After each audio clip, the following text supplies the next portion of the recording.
Hello everybody, and welcome back to Assumptions Quest 2022. Today I'm going to talk about causality.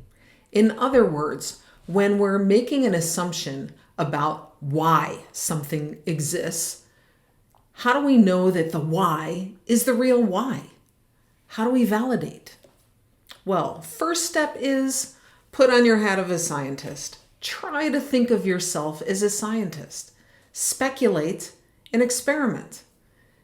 Now, the first type of experiment to start with is a thought experiment.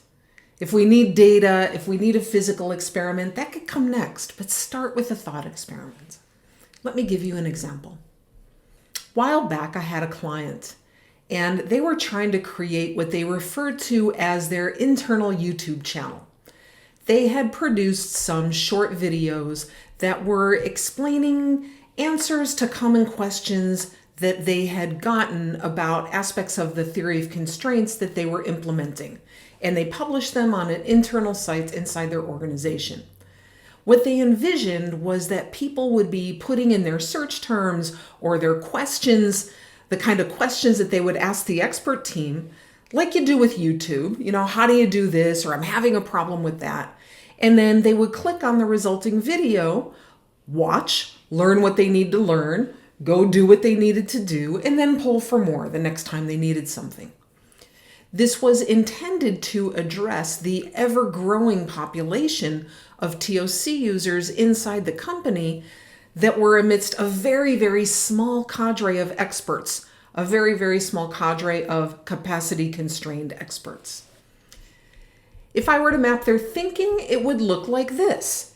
If we make the videos available on the site, then people will watch, learn, do, and then pull for more. Now, fast forward a few weeks, there were barely any clicks. Hardly anybody clicked to look at a video. Why? Well, before implementing a fix, it was really important to understand the assumptions that were being made, right? One thing they were considering was doing away with this altogether. Oh, nobody's interested. Another was, oh, the videos must be terrible. They must not be addressing the need. Well, they rapidly realized that no, the videos were addressing the need. The videos were good.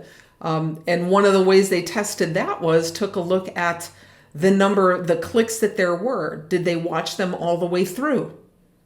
If you don't watch a video all the way through when it's not meeting your need or when it's lousy quality. Well, the clicks that they had were watched all the way through. So it was important to understand what was the underlying assumption before taking energy and bandwidth and money to go make a fix. So what do you think? Why do you think the assumption was made that was invalid? Because there was an assumption that was invalid.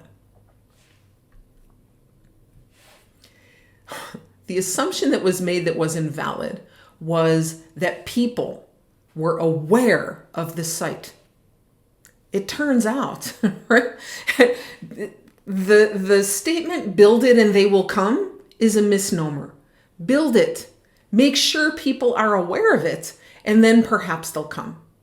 But in this case, the only way that you were aware was if you were one of the few dozen recipients of an email sent out. So the next experiment they embarked on was to make the awareness happen and then see if their vision of an internal YouTube was going to work or not. Thank you so much for joining me today. I appreciate your time.